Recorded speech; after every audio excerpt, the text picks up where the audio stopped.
안녕하세요. 항상 재미있게 듣기만 하다가 처음으로 사연을 보내는 40대 여성입니다. 저는 매일 아침 집 근처 숲길을 산책해요. 산책하면서 계절의 변화를 느끼고 다양한 꽃과 나무를 보게 되는데 가만히 보니까 꽃마다 아름다움을 뽐내는 시기가 다 다르더라고요. 이렇게 꽃마다 꽃을 피우는 시기가 다른 것처럼 우리 인생에서 꽃 피우는 시기도 다 다른 것 같습니다. 누군가는 젊은 시절이 가장 행복했고 또 다른 누군가는 60살, 70살이 돼서야 인생의 황금기를 맞이하는 것 같아요. 혹시 여러분의 인생의 꽃은 이미 피었나요? 아니면 아직인가요? 저는 지금이 제 인생의 꽃이 피는 시기인 것 같습니다. 요새는 하루하루가 그 어느 때보다 소중하고 행복하거든요. 그러나 저는 원래 행복하지 않았습니다. 오늘은 제 행복의 꽃을 피우기 전까지 겪었던 일들을 여러분께 이야기해 볼까 해요. 저에게는 2살 터울의 자녀가 있고 시어머니를 모시고 살며 시어머니와 함께 반찬 가게를 운영하고 있습니다. 사실 시어머니는 처음에 저를 아주 싫어했어요. 유난히도 무더웠던 10년 전의 여름날, 저는 결혼 후 처음으로 시댁에 인사드리러 갔습니다. 그곳엔 시어머니와 저보다 3살 많은 손위 신우가 있었는데요. 나는 너가 하나부터 10까지 마음에 다 들지 않는다. 그래도 우리 순철이가 너 없으면 못 살겠다고 하니까 어쩔 수 없이 허락한 거야. 그러니 앞으로 살면서 나에게 며느리나 가족으로 인정받을 생각은 꿈에도 하지 말아라. 대쪽 같은 우리 엄마 성격에 널 쫓아내지 않고 결혼시킨 것만으로도 감사하게 생각해. 솔직히 너가 인물이 뛰어나기를 하니 아니면 순철이처럼 좋은 회사에 다니기를 했니? 그런다고 잘 사는 친정에 있는 것도 아니고. 솔직히 엄밀히 따지면 넌 고아잖아. 그러니까 앞으로 이 집에서 너는 있는 듯 없는 듯 조용히 살아. 알겠어? 에이, 다들 왜 이러실까? 우리 현이는 엄마랑 잘해본다고 합가까지 생각하고 이 집에 들어와서 산다잖아. 솔직히 그게 어디 쉬운 일이야? 그 마음만이라도 예쁘게 좀 받아줘요. 너는 지금 결혼했다고 네 아내 편드는 거냐? 나는 그런 팔불출아들 절대 못 본다. 그리고 제가 순수한 의도로 나랑 같이 산다고 하는 거겠니? 친정 부모 없고 마땅히 오갈 데도 없으니 그냥 이 집에서 산다는 거겠지. 아니냐? 무슨 말을 그렇게 심하게 해. 솔직히 나는 분가해서 살자고 했어요. 그런데 현이가 같이 살면서 엄마랑 진짜 가족이 되고 싶다고 해서 이런 거라고요. 그러니까 현이한테 마음 좀 열어줘요. 김순철, 한 번만 더 그렇게 네 아내 편들면 앞으로 네 아내는 더 힘들어질 줄 알아? 그리고 이연이 너는 지금 여기 서서 뭐하니? 이 시험이랑 신우이 굶길 셈이냐? 얼른 부엌에 가서 저녁 준비 안 해? 저는 시어머니의 불호령에 후다닥 부엌으로 달려갔습니다. 요새는 며느리들이 시어머니한테 자신의 의견을 똑부러지게 말하지만 그때만 해도 그런 건 상상도 못할 일이었어요. 게다가 시댁은 꽤 잘 살았지만 저는 고아나 다름이 없었습니다. 시댁은 예전에 사업을 크게 하셨던 시아버지 덕에 아주 잘 살았어요. 그 덕에 신우나 남편은 돈 걱정 없이 공부하여 신우는 대형 입시학원을 운영하고 있고 남편은 대기업에 다니고 있었습니다. 신우와 남편을 남부럽지 않게 키우신 시아버지는 저와 남편이 연애를 시작할 무렵 급성 심근경색으로 돌아가셨어요.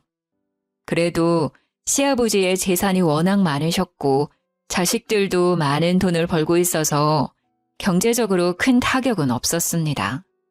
반면에 저는 어릴 때 아버지가 돌아가셔서 엄마와 단둘이 살았고 제가 20살이 되던 해 엄마마저 돌아가셨어요. 평생을 일만 하시며 사시던 엄마에게 간경화가 와서 간이식을 해야 하는데 유일한 가족인 제 간은 조건에 맞지 않았습니다. 게다가 돈도 없고 어디에 도움도 청할 곳이 없어서 수술을 시도조차 하지 못한 채 엄마를 보내드려야만 했어요. 그렇게 저는 세상에 혼자가 되었답니다. 이렇게 집안 차이가 났기에 시어머니와 신우는 저를 아주 못마땅히 생각했어요. 그러나 저는 시어머니의 마음을 돌리기 위해 겁도 없이 시댁에 들어가서 살겠다고 했습니다. 어차피 제게는 친정도 없으니까요. 시댁에 처음으로 입성한 날 시모와 신우에게 싫은 소리를 잔뜩 듣고 기가 푹 죽어 음식을 차렸습니다.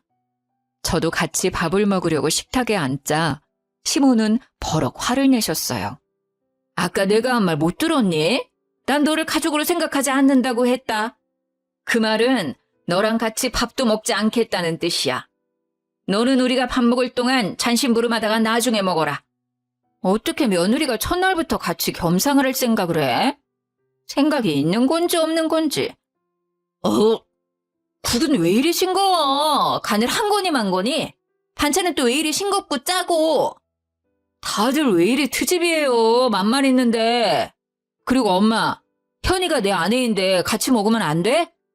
그럼 너네 둘이 따로 나가서 먹든가. 나는 아직 쟤를 가족으로 받아들이지 못하겠다. 남편은 저를 도와주려고 했지만 그럴수록 시어머니는 더욱 저를 못마땅히 여기셨습니다. 신우 역시 제가 한 음식 하나하나를 트집 잡으며 어떻게든 구박하려고 했어요. 이렇게 저의 눈물겨운 시집살이가 시작되었습니다. 시어머니는 여기에 종종 올라오는 사연들처럼 저를 괴롭히거나 억지를 부리시지는 않았어요. 다만 저를 없는 사람 취급했습니다. 제가 해야 하는 집안일이나 시간에 맞춰 식사 준비를 안 하면 호되게 혼내시기는 했지만 그래도 일을 다 하면 제가 무엇을 하든 신경 쓰지 않으셨어요. 그러나 근처에 살며 매일 반찬 가지러 오는 신우가 저를 힘들게 했습니다. 시댁에 들어와서 산 지 2달 정도 지났으려나요? 그날도 학원에 출근하기 전인 오전 시간에 우리 집에 왔습니다. 올케, 이리 와봐. 창틀에 먼지 좀 봐. 도대체 청소하는 거야, 마는 거야? 이 먼지를 다 우리 엄마가 먹고 내 동생이 먹는다고. 아니, 너가 나가서 일하는 것도 아니고 고작 집안일 하는데 청소 안 해도 제대로 못하면 어떡해? 사람이 태어났으면 밥값은 하고 살아야 하는 거 아니니? 신우는 시댁만 들렀다 하면 꼭 집안 여기저기를 둘러보며 잔소리를 했습니다. 저는 어머니 눈치가 보여 신우에게 대들지도 못했죠. 어차피 제가 사는 집이니 당연히 청소는 깨끗이 해야 한다고 생각하고 말았죠. 그러던 어느 날 신우가 제게 웬 도시락통 하나를 건넸어요. 이제 매일 너가 내 도시락 좀 싸. 갑자기 웬 도시락을 싸요? 이번에 학원 규모가 커지면서 선생님이 없어서 나도 강의하느라 저녁 먹으러 나갈 시간이 없네. 그래서 너가 내 도시락 좀 싸야겠어. 사실 시어머니가 갓 지은 밥만 드시고 반찬이나 국도 냉장고에 한번 들어갔다 나오면 드시지를 않으셔서 끼니마다 새로운 밥과 반찬을 해야만 했습니다. 그래서 항상 냉장고에는 바로 해먹을 수 있도록 식재료들이 가득했지요. 음식이야 매번 하는 것이니 충분히 할 수는 있는데 매번 반찬들을 다 가져가면서 자기 도시락조차 싸지 않으려고 하는 신우가 너무 얄미워 보였습니다. 저도 어머니 식사 챙기고 집안일 하느라 바빠요. 그리고 형님, 매번 제가 한 반찬들 다 가지고 가시잖아요. 그거로 형님이 직접 도시락 싸세요. 더 많이 컸다? 형님이 시키면 그냥 네 하면 될 것이지 어디서 지금 말대답이야? 신우의 앙칼진 목소리에 방에서 쉬시던 시어머니가 나오셨습니다. 이게 지금 무슨 소란이냐? 순자 너는 왜 큰 소린데? 내가 쟤한테 도시락 싸달라니까 제가 못하겠다잖아. 엄마, 쟤 요새 너무 편한가 봐. 신우의 무서운 줄도 모르고 말이야. 너는 그냥 도시락 싸달라고 하면 알겠다고 할 것이지 뭘 그리 소란을 만들어. 오늘부터 무조건 너가 순자 도시락 싸도록 해라. 이 일로 더 말 나왔다가는 집에서 쫓겨날 줄 알아? 시어머니는 역시 신우 편이었고 이 집에서 쫓겨나면 오갈 데가 없던 저는 그날부터 신우의 저녁 도시락을 챙겨야 했습니다. 그리고 다음 날 집 청소를 하고 있는데 이번에는 신우가 웬 보따리 하나를 제게 던졌어요. 요새 강의 끝나고 집에 오면 밤 11시야. 너무 시간이 늦기도 하고 피곤해서 말인데 네가 내 속옷 좀 빨아. 내 속을 다 실크라서 세탁기 돌리면 안 되고 무조건 손빨래해야 해. 속옷, 손빨래요? 아니 형님, 인간적으로 본인 손빨래는 본인이 직접 하셔야 하는 거 아닌가요? 저한테 속옷 보이기 부끄럽지 않으세요?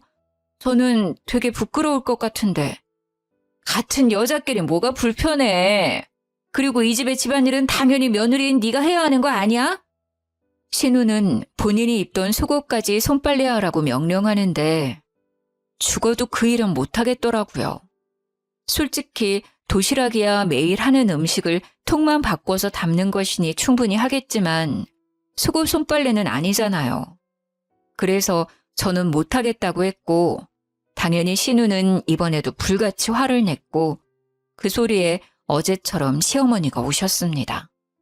왜 또 소란이야? 무슨 일인데? 내가 쟤한테 내 속옷 빨래하라니까 싫다네? 이 집에 며느리로 왔으면 당연히 내 속옷 빨래도 해야 하는 거 아니야? 저는 이번에도 당연히 시어머니의 불호령이 떨어질 줄 알았습니다. 그런데 시어머니의 말은 의외였어요. 순자야, 아무리 그래도 네가 나이가 어린 나이도 아닌데 네 속옷은 당연히 네가 빨아야지. 내가 너를 그렇게 책임감 없는 사람으로 가르치더냐? 그 보따리 다 챙겨서 다시 니네 집에 가져가. 그래도 쟤는 우리 집에서 일하는 사람이잖아. 내 속옷 하나 못 빨아? 그래, 제가 내 집에서 일하는 사람인 건 맞지만 네 집에서 일하는 사람은 아니잖아. 그러니까 잔말 말고 순자는 얼른 가고 너는 이제 곧 점심시간이니 부엌에 가서 밥이나 해라. 시어머니의 말에 신우는 나가고 저는 부엌에서 밥을 하는데 왠지 모르게 서러웠습니다. 두 사람은 여전히 저를 가족으로 생각하지 않고 집에서 일하는 사람 정도로만 생각하고 계셨어요. 원래부터 저를 싫어하는 것은 알고 있었지만 직접 들으니 더 서러웠습니다.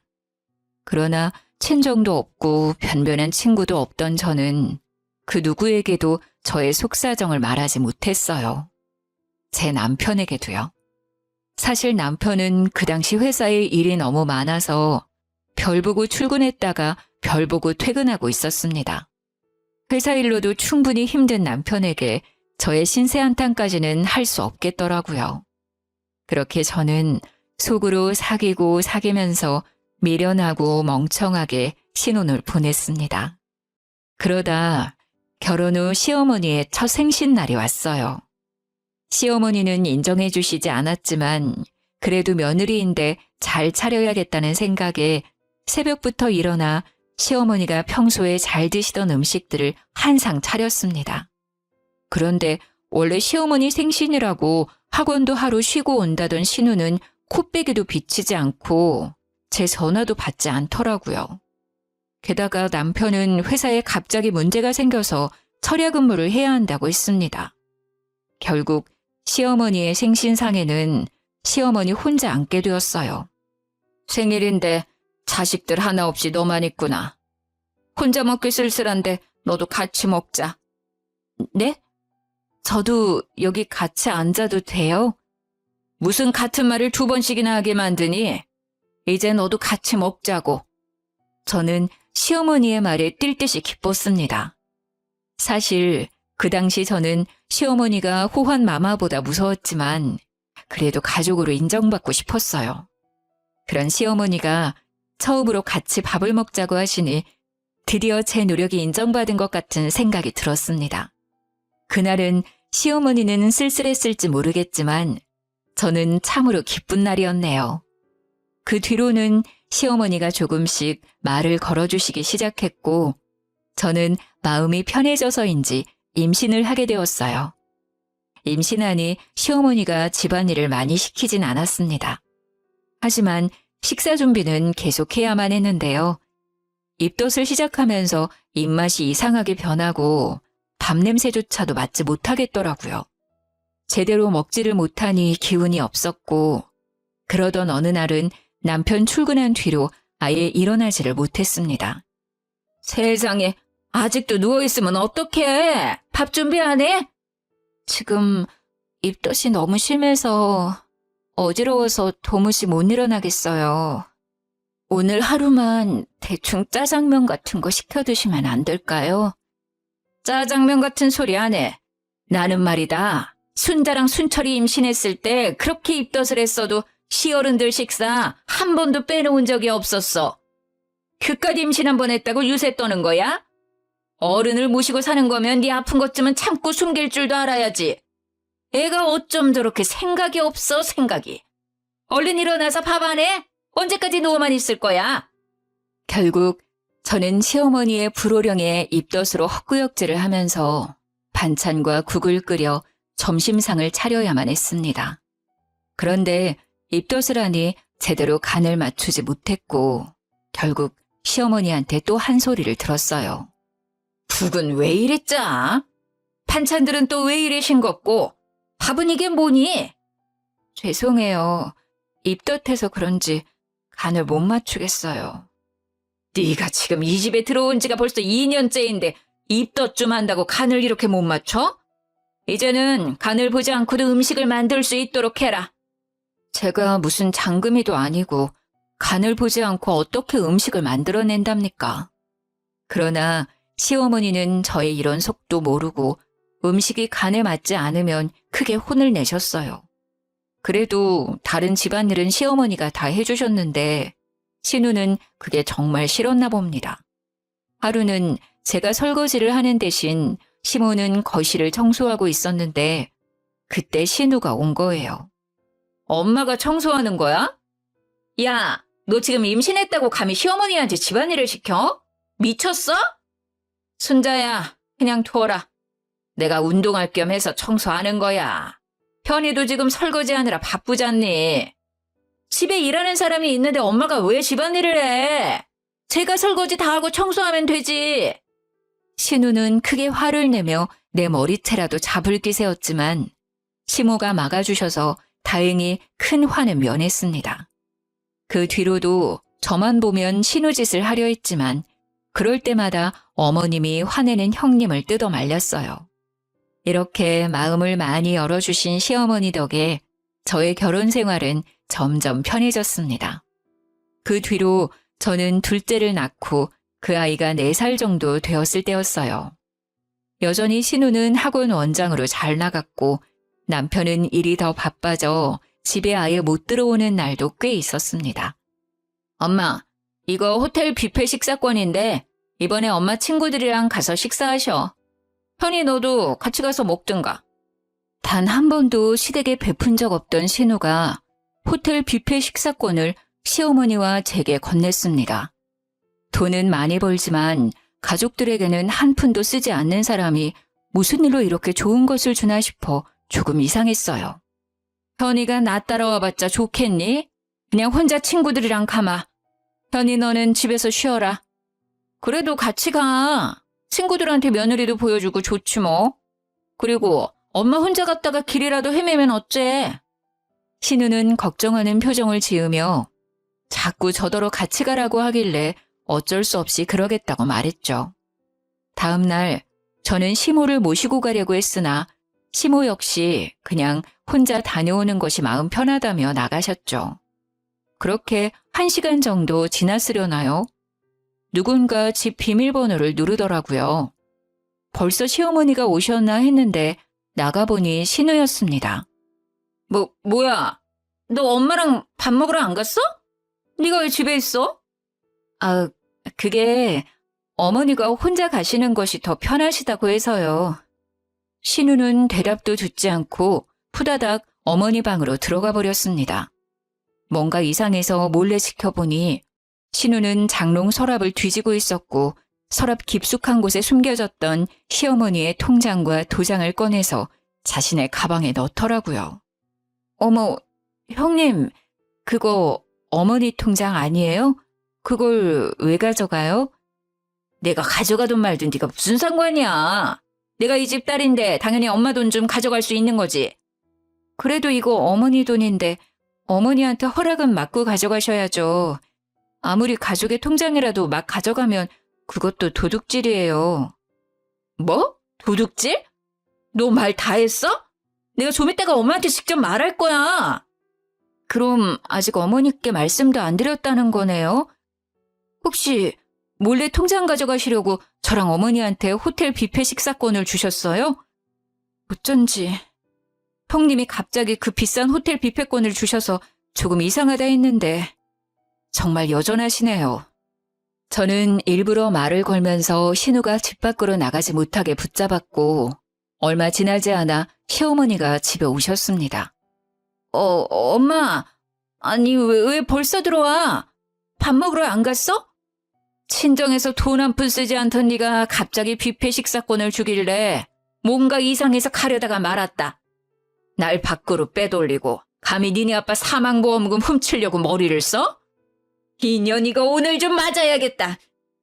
엄마, 내가 이 돈으로 다른 짓 하는 것도 아니고 학원 확장시키려고 그러는 거잖아. 학원 커져서 떼돈 벌면 내가 우리 엄마 모른 척 하겠어? 다 엄마도 잘 되고 나도 잘 되려고 하는 거야. 아무리 그래도 이 돈은 절대 안 돼. 니네 아빠 목숨값이다. 절대 못 쓴다. 엄마는 도대체 이 돈으로 뭘 하려고 그래? 죽을 때 돈 싸들고 가려고? 참나, 딸 사업 확장하는 게 왜 함부로 쓰는 거야? 자식들 잘 되는 건데 그럼 엄마도 결국엔 좋은 거 아니야? 시모는 참지 못하고 신우 머리채를 잡아 뜯었습니다. 알고 보니 얼마 전부터 학원을 확장시킬 계획으로 신우가 돈을 빌려달라고 했었대요. 그러나 시모는 괜히 사람이 더 욕심부리다가 망할 수 있으니 지금 있는 학원이나 잘 관리하라며 돈을 주시지 않았어요. 사실 신우 학원 근처에 크고 작은 학원들이 생기면서 학생들이 점점 줄고 있었거든요. 하지만 신우는 자신의 욕심을 버리지 못해서 돌아가신 시부의 사망보험금을 몰래 훔치려 했던 거였죠.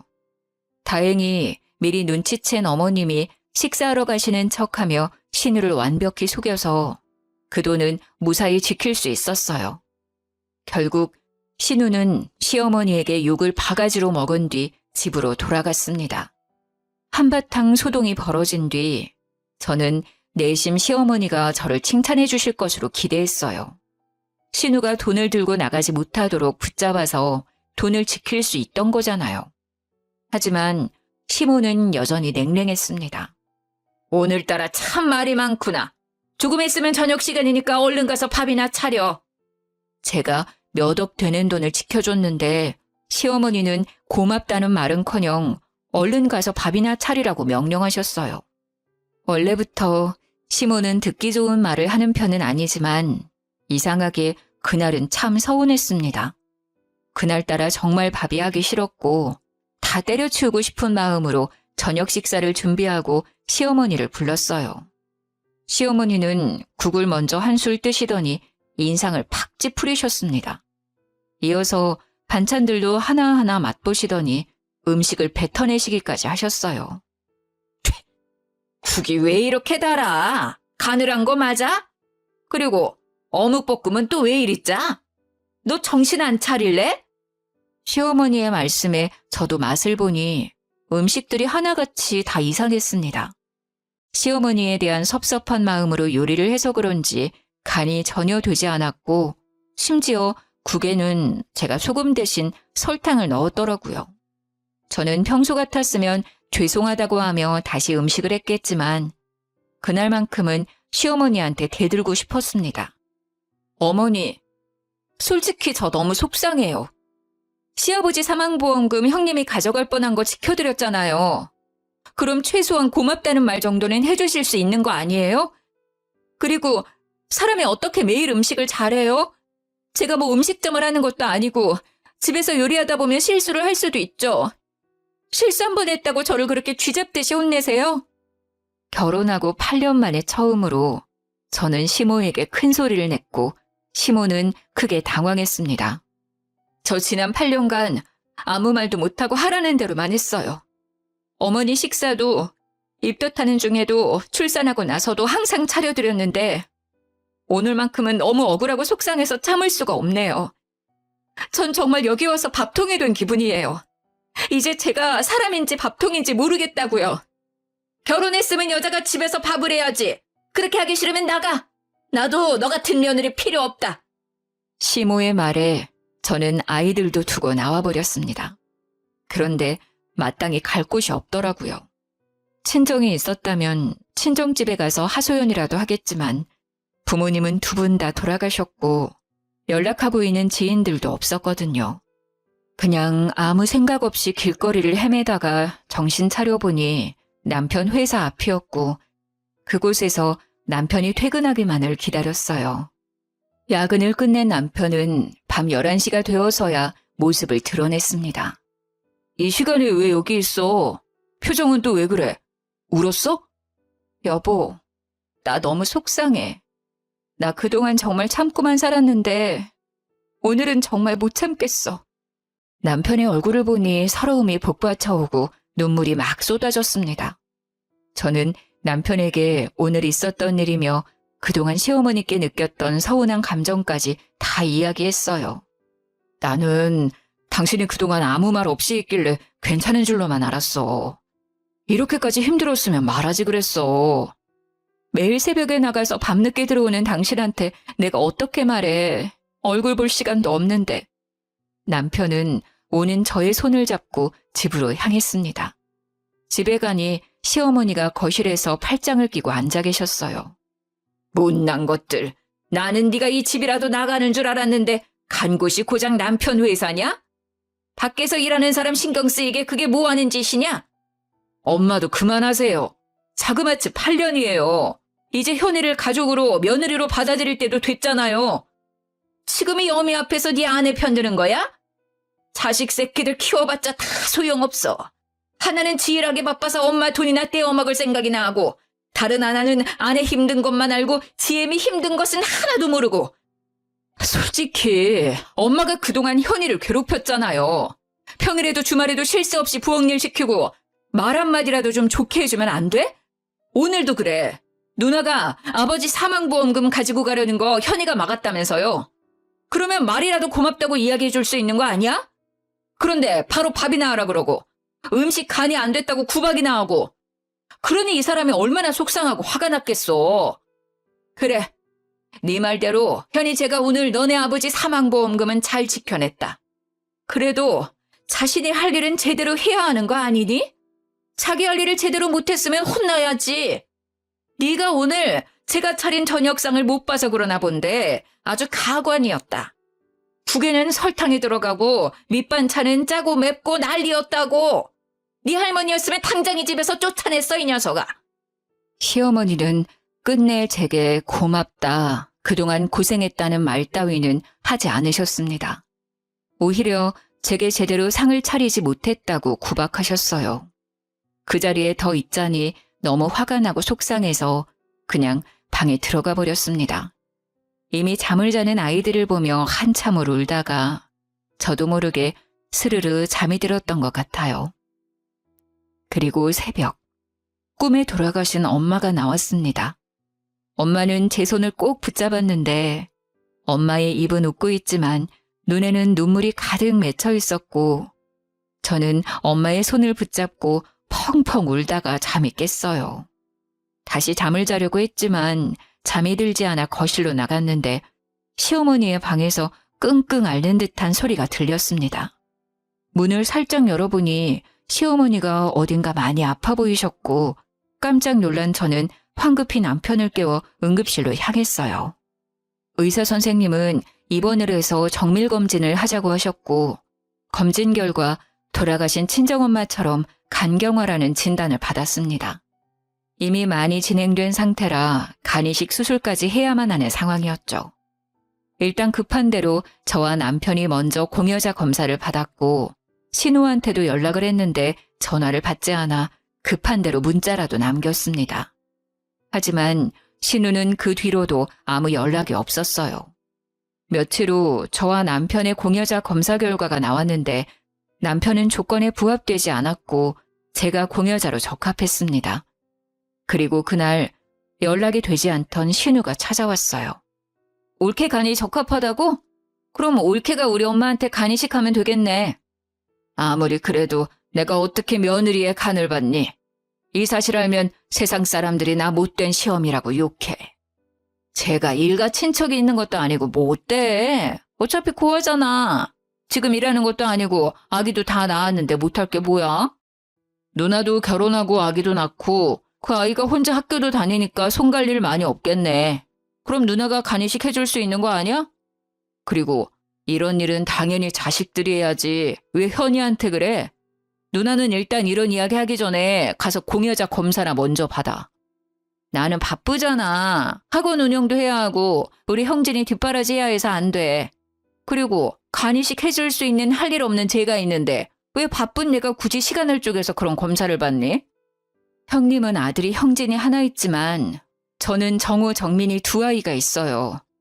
게다가 정민이는 아직 4살밖에 안 됐고 둘 다 학교도 안 다녀요. 자꾸 저한테 할 일 없다고 하시는데 4살, 6살 두 아이 보는 것만으로도 하루가 정신 없다고요. 그래서 우리 엄마한테 간 주기 싫다고? 머리가 있으면 생각을 해봐. 네가 나만큼 돈을 벌 수 있어? 그러면 나도 깔끔하게 인정하고 공여자 검사 받고 맞으면 내가 수술할게. 근데 아니잖아. 너보다 내가 훨씬 더 생산적이고 효율적인 일을 하고 있다고. 그럼 덜 효율적인 일을 하는 네가 당연히 간을 내줘야 하는 거 아니야? 구박하고 날 미워하던 시어머니한테 네 간 내주려니까 하기 싫은 거구나. 사실 저희 엄마도 간경화가 오셨고 간이식을 받지 못해 돌아가셨어요. 그런 엄마 생각이 나서 저 시어머니한테 충분히 간이식 할 수는 있어요. 그런데 제가 이 집 며느리라는 이유만으로 당연히 제가 해야 한다는 식의 생각은 하지 말아주세요. 자식이라고 해서 당연히 간이식을 하지는 않잖아요. 형님처럼. 너 지금 말에 뼈가 있다? 내가 뭐 하기 싫어서 안 하니? 하루라도 학원 문 닫으면 손해가 얼만 줄 알아? 네가 그거 다 보상해 줄 거야? 그만해라. 시끄럽다. 아픈 사람 앞에서 뭐 하는 짓이야? 그리고 순자 너, 나 솔직히 이번에 너한테 실망했다. 간이식을 하고 안 하고를 떠나서 일단 엄마가 아파서 응급실에 실려왔다고 하면 얼굴은 당연히 비춰야 하는 거 아니니? 요새 시험 기간이라 엄청 바쁘다고. 잠도 제대로 못 자는데 어떻게 와? 그래도 엄마 안 돌아가시고 별일 없이 계시잖아. 쟤한테 간이식도 받고 그럼 됐지 뭐. 이게 그렇게 혼날 일이야? 엄마 입에서 실망이라는 단어를 들을 일이냐고. 뭐라고? 이 인연이... 내가 지금 기가 막혀서 말이 다 안 나오는구나. 꼴 보기 싫으니까 너 당장 나가. 엄마, 지금 나를 쫓아내는 거야? 엄마 말대로 나 나갈게. 잘 됐네.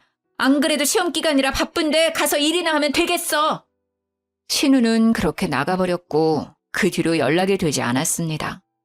그리고 저는 엄마에게도 드리지 못했던 제 간을 시어머니한테 드리게 되었어요. 간이식 수술을 앞두고 돌아가신 엄마 생각에 마음이 아팠지만 그래도 좋은 마음으로 수술대에 올랐습니다. 다행히 수술은 무사히 잘 끝났고 저와 시어머니의 회복도 생각보다 빨랐어요.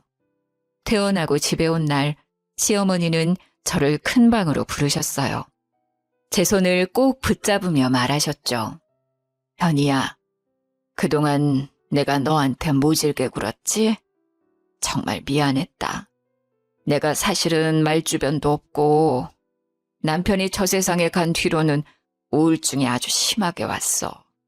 그나마 내가 의지할 곳은 우리 아들뿐이었는데 그런 아들이 너에게 푹 빠져서 헤어나오질 못하니 질투가 나기도 하고 너가 밉더구나. 그래서 너에게 더 곁을 주지 않았어. 그래도 도망가지 않고 내 옆에서 말없이 있어줘서 정말 고맙다. 내 자식들도 못한 이식을 다 해주고 말이야. 이제 너를 친딸처럼 생각하며 못살게 굴었던 것들 평생 갚으며 살아야겠구나. 시모의 진심 어린 말을 들으니 지난날 쌓였던 서러운 감정들이 눈 녹듯 사라졌습니다. 그 뒤로는 서로에게 마음을 활짝 열고 잘 지냈어요. 그러던 어느 날 시모에게 좋은 일이 생겼습니다. 예전에 시아버지가 젊으실 적 사놓은 땅이 있었는데 시아버지가 돌아가시며 그 땅의 주인이 시어머니가 되었거든요. 그런데 이번에 그곳이 재개발되면서 땅값이 엄청 뛴 거예요. 이 소식을 한 시어머니는 그 땅을 팔아버리고 그 돈으로 5층짜리 상가 건물을 샀어요. 엄청 좋은 상가는 아니었지만 그래도 모든 층에 가게며 병원이 다 들어서고 장사도 엄청 잘 되고 있었습니다. 이렇게 시모는 건물주가 되었고 이 소식을 들은 신우가 1년 만에 집에 찾아왔어요. 엄마, 이번에 건물주가 되셨다면서요? 요새 건물주가 조물주보다 더 높다던데 우리 엄마 멋지네. 보니까 거기 그래도 꽤 장사 잘 돼서 월세만 받아도 먹고 살겠던데요? 참나, 너는 집에 1년 만에 찾아와서는 한다는 이야기가 그거냐? 너 여기 온 목적이 뭐야? 콩고물 기대하고 온 거냐? 너한테 줄 돈 따위는 없어. 이제 우리 엄마 돈도 잘 버는데 하나뿐인 딸은 살기가 참 힘드네. 요새 우리 학원 옆에 학원들이 자꾸 들어와서는 우리 선생님들을 다 데리고 가버리네. 학원에 수업해줄 강사들이 없으니까 학생들도 점점 줄고 너무 힘들어. 그래서 말인데 나 돈 좀 주면 안 될까? 요새 애가 커가면서 돈 들어갈 곳은 많은데 경기가 어려워서 남편도 버리도 시원찮고 나도 지금 학원 문 닫아야 할 판이라 너무 힘들어. 엄마, 나 좀 도와줘요. 이 썩을년아, 너는 내가 돈줄로밖에 안 보여? 네가 필요할 때만 와? 너 엄마 아플 동안 뭐하고 있었어? 어떻게 얼굴 한번 비치지를 않다가 오랜만에 와서 한다는 이야기가 돈? 내가 그 돈 줄 것 같아? 그동안 나도 학원 일하느라 정말 바빴어. 내가 뭐 놀고 먹느라 그랬어? 나도 쟤처럼 집에서 놀고 먹으면 맨날 올 수 있어. 그런데 나도 먹고 사느라 바쁘잖아. 우리 아이 뒷바라지도 해야 하고 그래서 그런 거지. 너만 돈 버냐? 너만 애 낳았어? 하여튼 끝까지 지 생각만 하고 남들 생각은 눈꼽만큼도 없지. 어떻게 내 뱃속에서 너 같은 애가 나왔는지. 난 이제 너 딸로 생각 안 한다. 이제 내 딸은 오로지 현이뿐이다. 너는 이제부터 남남이야. 지난 1년간 연락 없이도 잘 지낸 것처럼 앞으로도 우리 쭉 그러고 살자. 알겠어? 우리 엄마 내가 그동안 안 와서 서운해서 그래? 앞으로 자주 올게요. 그러니까 나 돈 좀. 썩 꺼지지 못해? 나가! 그렇게 신우는 쫓겨났고 시어머니는 제게 잠시 할 말이 있다고 자리에 앉아보라고 하셨어요. 얘야, 지금부터 내가 하는 말은 너가 딸 같아서 하는 말이니 잘 생각해보렴. 이번에 내가 산 상가 1층이 지금 공실인데 거기서 반찬 가게 하나 내보지 않을래? 제가 반찬 가게를요? 제가 그런 걸 어떻게 해요? 전 계속 전업주부로만 살았는걸요? 너가 그냥 집에서 놀고 먹었니? 매일 음식 했잖아. 그게 어디 쉬운 일이야? 그리고 나 입맛이 까다로운 사람이라 어지간한 음식점 음식들은 다 입에 맞지 않는데 너의 음식은 맛있더구나. 나는 너가 결혼하고 나서 처음으로 내 생일상을 차려준 이후부터 너가 반찬 가게를 열었으면 했었단다. 그런데 요새 같은 시대에 그저 그런 음식 솜씨로 반찬 가게 열면 성공하기 힘들잖니. 그래서 일부러 너한테 음식에 대해서는 아주 모질게 대했던 거야.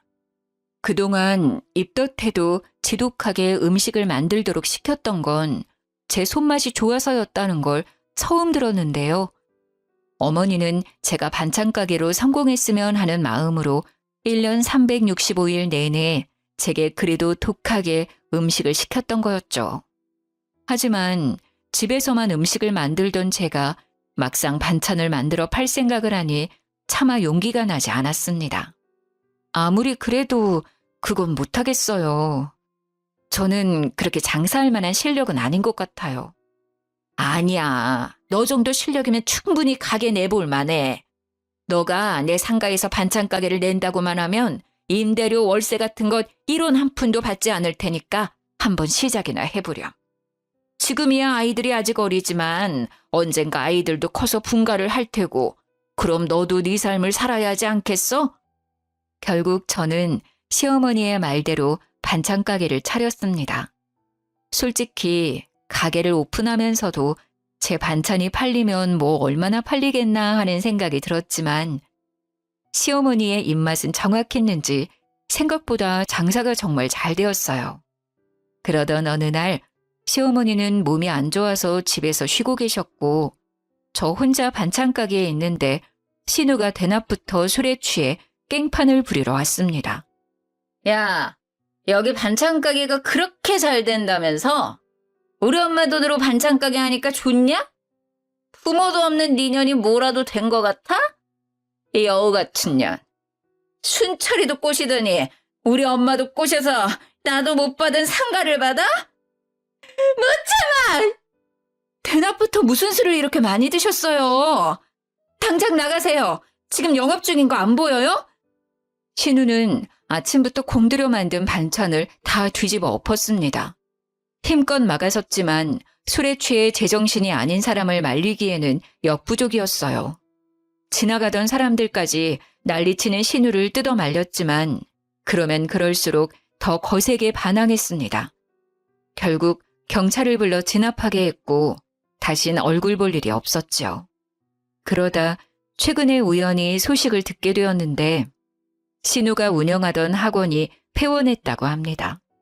제 반찬 가게에서 난리를 치던 날 우연히 학원 수강생들과 그 엄마들이 보았고 원장인 신우의 폭력적인 태도에 크게 실망하며 대규모로 학원을 관뒀대요. 학생들도 없고 강사들도 없으니 당연히 학원은 문을 닫을 수밖에 없었겠죠. 신우에게 이혼을 요구하고 있다고 합니다. 사실 평소에도 사이가 좋지 않았어요. 워낙 신우가 천상천하 유아 독존으로 자기 잘난 맛에 살아서 항상 성격을 맞춰주며 살았거든요.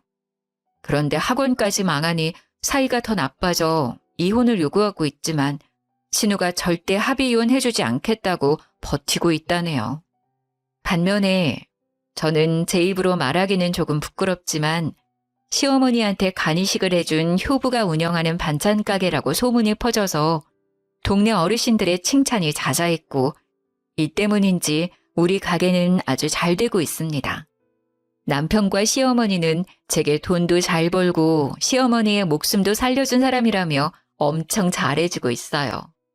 요새는 정말 제 인생에서 이렇게 좋은 날이 있었나 싶을 정도로 너무 행복합니다. 힘들고 외롭고 모든 것을 다 포기하고 싶을 때도 있었지만 그래도 살다 보니 사라지고 버티다 보니 제 인생의 꽃 같은 시기가 오기도 하네요. 마지막으로 혹시라도 힘든 길을 걷고 계시는 분이 있다면 제 이야기를 듣고 힘을 내셔서 꼭 여러분들의 꽃을 피워내셨으면 좋겠습니다. 지금까지 저의 이야기 들어주셔서 감사해요. 행복한 하루 보내세요.